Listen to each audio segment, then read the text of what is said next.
Assalamualaikum warahmatullahi wabarakatuh. Kami dari kelompok 9 yang beranggotakan saya sendiri Bagus Syafaq Maulana. Saya Dinda Putri Prabowo. Saya Ella Clarissa Gemilia.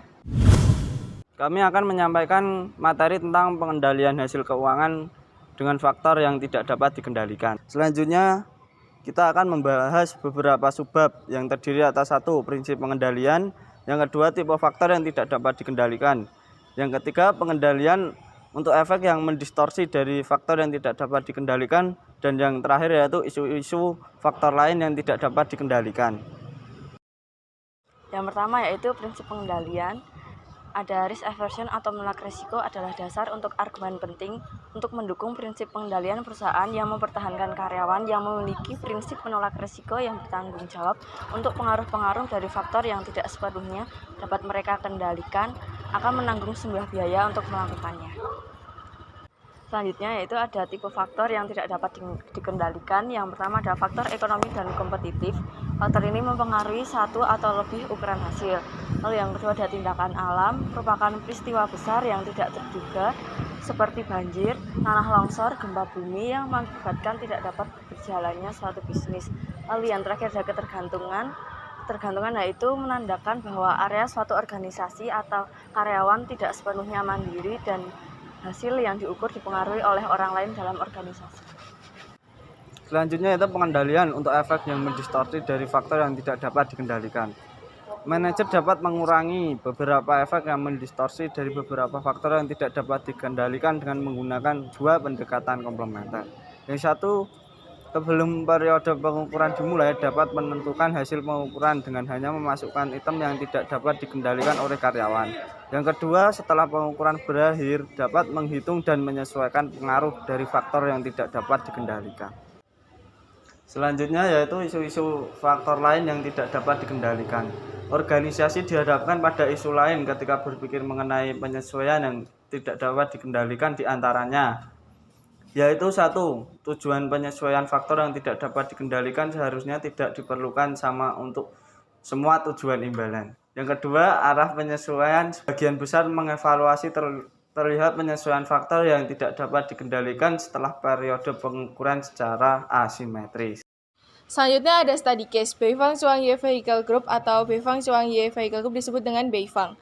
Adalah perusahaan induk yang terdiri atas 14 perusahaan, kebanyakan bergerak di segmen transportasi di Cina bagian utara. Beifang awalnya dimiliki 100% oleh pemerintah pusat Cina, tetapi perusahaan ini kemudian diprivatisasi. Pada tahun 2000, pemerintah hanya memegang 10% saham dan sisanya 90% dipegang oleh swasta. 3 dealer kendaraan 100% dimiliki oleh swasta. Perusahaan dealer terbesar Beijing Malaysian Vehicle Head Company menjual dan menyervis 4 merek kendaraan, sedangkan 2 perusahaan dealer lainnya hanya menjual kendaraan baru. Laba bersih adalah ukuran kinerja utama dalam Beifang. Pada tahun 1999, seluruh perusahaan dealer mencatatkan laba. Selanjutnya adalah permasalahan yang dihadapi. Pada Januari 1999, penjualan mobil baru mereka merosot hingga titik nol. Hal ini terjadi karena pemberlakuan isu mengenai pemerintah akan mengesahkan standar pengawasan emisi kendaraan baru.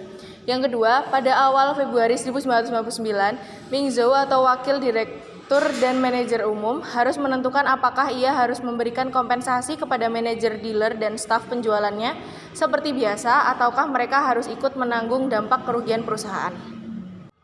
Analisis kasus 1. Pada permasalahan yang dihadapi perusahaan Beifang terjadi karena adanya faktor ekonomi dan pesaing mengenai kondisi ekonomi pengesahan standar, membuat perusahaan Beifang tidak memiliki mobil yang sesuai peraturan kriteria yang dapat dijual. Selain itu, mengenai pesaing, tentunya hal tersebut membuat dunia bisnis ini mengalami persaingan yang lebih tinggi karena pada saat itu ekonomi Beijing sedang cukup sehat.